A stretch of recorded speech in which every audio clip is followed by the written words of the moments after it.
আসসালামু আলাইকুম kids and মমের দর্শকরা সবাইকে শুভেচ্ছা এবং স্বাগতম। আজকে আমি প্রথমে আলাপ করব একটা গর্ভাবস্থাকে আমরা কিভাবে ভাগ করে থাকি।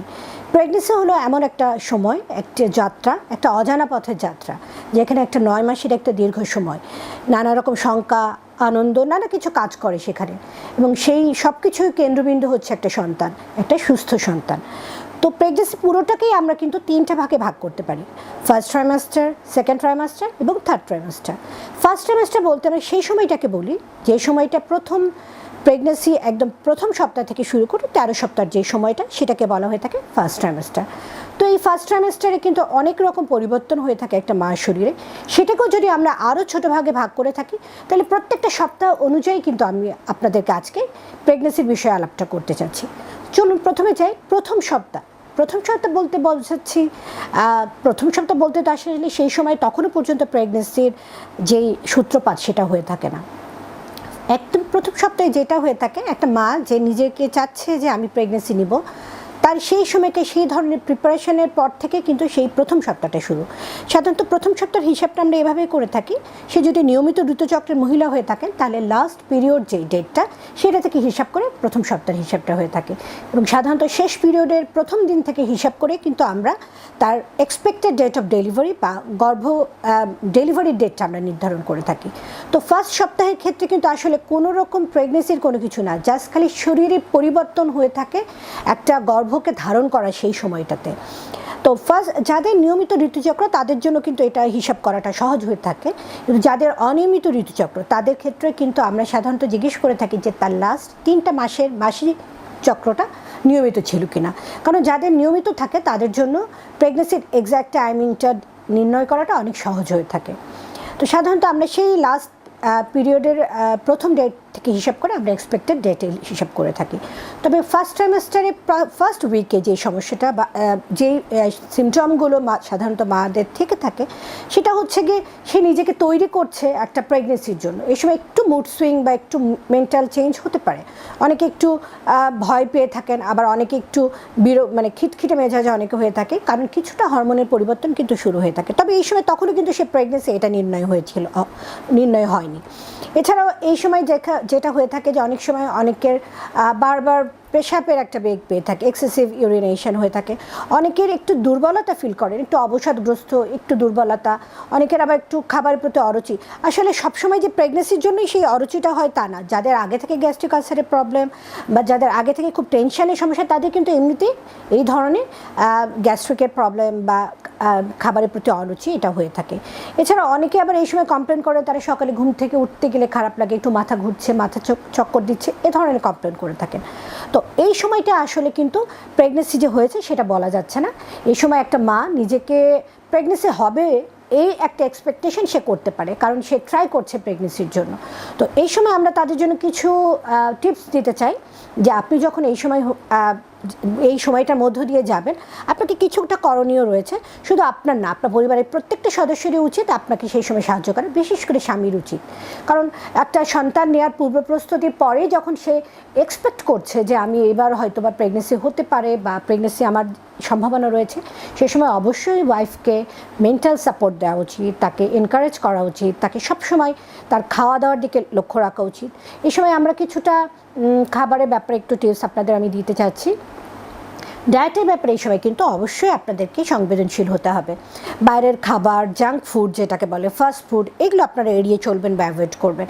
কারণ এই সমস্ত খাবারের মধ্যে যে পদার্থগুলো আছে সেটা প্রেগনেন্সির ক্ষেত্রে অনেক সময় কিন্তু এগুলো যে ভিতরকার যে কী বলবো ইমপিউরিটিস যেগুলো আছে সেগুলো অনেক সময় প্রেগনেন্সির ক্ষেত্রে বাধা দিয়ে থাকে। সুতরাং ডায়েটের ব্যাপারে অবশ্যই সচেতন হতে হবে, একটা সুষম খাদ্য খেতে হবে, ওই ধরনের খাবার খেতে হবে যে খাবারের মধ্যে প্রচুর খনিজ উপাদান আছে, যে খাবারের মধ্যে শাকসবজি হবে, মাছ, মাংস, ডিম, দুধ, মোট কথা একটা ব্যালেন্স ডায়েট আপনারা এই সময় খাবেন। আরেকটা আমরা খুব ইম্পর্টেন্ট জিনিস এই সময় বলি যে ডায়েটের পাশাপাশি আপনারা হালকা ব্যায়াম করতে পারেন। কারণ একটা অ্যাক্টিভ লাইফস্টাইল যদি কারোর থাকে এবং সে যদি ডেইলি তার হাঁটার অভ্যাস থাকে বা ডেইলি কিছু এক্সারসাইজ করার অভ্যাস থাকে, তাহলে কিন্তু মানে প্রেগনেন্সির যে সিমটম যেগুলো, যে খুব বমি লাগা বা অরুচি বা অবসাদ, এই জিনিসগুলো কিন্তু কম হয়, পর্যাপ্ত ঘুম হয়, তখনও প্রেগনেন্সি হলেও তাদের ক্ষেত্রে দেখা যায় প্রথম ট্রাইমাস্টারের সিমটমগুলো খুব তেমন থাকে না যারা অ্যাক্টিভ লাইফ লিড করে। সুতরাং আপনাকে আমি বলবো অবশ্যই যে মা আপনি চাচ্ছেন যে প্রেগনেন্সি এক্সপেক্ট করছেন, এই সময় অবশ্যই আপনি অ্যাক্টিভ লাইফস্টাইল লিড করবেন। ডেইলি আপনি আধা ঘন্টা হাঁটতে পারেন এবং আপনি অবশ্যই প্রচুর পরিমাণে পানি খাবেন। আমরা সাধারণত বলে থাকি একটা পূর্ণবয়স্ক মানুষ ডেইলি 2 থেকে 2.5 লিটার পানি খাবে, কারণ পানি খেলে তার শরীরে যে টক্সিক পদার্থ সেটা বের হয়ে যায়। সুতরাং আপনি পানি, ডায়েট এবং এক্সারসাইজ এই 3টার উপর মনোনিবেশ করবেন। এছাড়াও আরেকটা ইম্পর্টেন্ট জিনিস যেখানে যে এক্ষেত্রে আপনাকে ফলিক অ্যাসিড খেতে হবে। আমরা সাধারণত বলে থাকি প্রেগনেন্সির পূর্ব প্রস্তুতির সময় থেকে শুরু করে এবং প্রেগনেন্সির প্রথম 3 মাস ফলিক অ্যাসিড খাওয়া উচিত। ডেইলি একটা করে ফলিক অ্যাসিড খেতে হবে, কারণ ফলিক অ্যাসিড একটা খুব কম দামি একটা ওষুধ, বাট এটার মাধ্যমে মানে বাচ্চার অনেক ধরনের সমস্যাগুলো কিন্তু এই ফলিক অ্যাসিড যারা প্রি প্রেগনেন্সি সময় থেকে শুরু করে প্রথম ট্রাইমেস্টার তারা যারা এই ফলিক অ্যাসিড খেয়ে থাকে তাদের সেই সমস্যাগুলো হয় না। সুতরাং আপনি অবশ্যই ডেইলি একটা ফলিক অ্যাসিড খাবেন। এছাড়াও বাজারে অনেক ধরনের প্রি ন্যাটাল বা প্রি কনসেপশনাল মাল্টিভিটামিন থাকে, আমাদের দেশেও আছে কিছু, দেশের বাইরেও বিদেশগুলোতেও এগুলো পাওয়া যায়। তো সেই প্রি কনসেপশনাল বা প্রি ন্যাটাল যে ভিটামিনসগুলো সেগুলো আপনি ডেইলি একটা করে খেতে পারেন। এছাড়া আরেকটা জিনিস আমার মনে হয় আমাদের মাথায় রাখা উচিত, যে সমস্ত মা ক্রনিক রোগে ভুগছেন, অর্থাৎ তার আগে থেকে কিছু রকম অসুখ আছে, যেমন অনেকেই আছেন যারা আগে থেকে ডায়াবেটিসে ভুগছেন, অনেকে আছেন যাদের থাইরয়েডের প্রবলেম আছেন, অনেকে আছেন যাদের আগে থেকে উচ্চ রক্তচাপের সমস্যায় ভুগছেন, এবং অনেকের এই সময় আছে যে যাদের আগে কিডনির প্রবলেম ছিল, তাদের জন্য একটু সতর্কতা বা তাদের জন্য আমি বলবো যে আপনারা অবশ্যই মা হতে পারবেন অবশ্যই, কিন্তু আপনাদেরকে মাথায় এটা রাখতে হবে যে আমি যে ডিজিজ বা যে অসুখগুলোতে ভুগছি সেগুলো নিয়ন্ত্রণে আছে কিনা।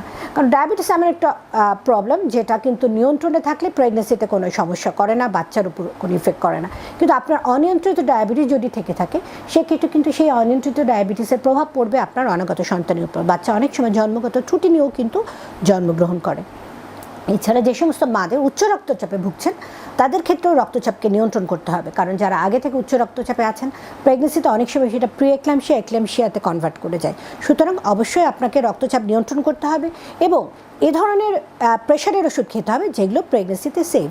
সুতরাং অবশ্যই আপনি আপনার প্রেগনেন্সি এই ধরনের যে সমস্ত মা যারা আগে থেকে ক্রনিক ডিজিজে ভুগছেন তারা অবশ্যই প্রেগনেন্সির আগেই একজন বিশেষজ্ঞ শরণাপন্ন হবেন এবং আপনার বডির কন্ডিশনটা নিয়ন্ত্রণে আছে কিনা বা আপনার শারীরিক যে প্রবলেমগুলো আছে সেই অসুখগুলো নিয়ন্ত্রণে আছে কিনা, বিশেষ করে থাইরয়েডের সমস্যা, আপনি যদি থাইরয়েড হরমোনের নর্মাল লেভেল না থাকে, আপনি যদি সেই অবস্থায় গর্ভবতী হয়ে যান সেই ক্ষেত্রে কিন্তু বাচ্চা অ্যাবর্শন হওয়ারও যেমন ঝুঁকি থাকবে, বাচ্চা কনসিভ করতেও না পারে, আবার অনেক ক্ষেত্রে বাচ্চা যদি কনসিভও হয়ে থাকে সেক্ষেত্রে বাচ্চারও কিন্তু থাইরয়েডের সমস্যা হতে বুদ্ধিমত্তা কম হয়ে থাকে।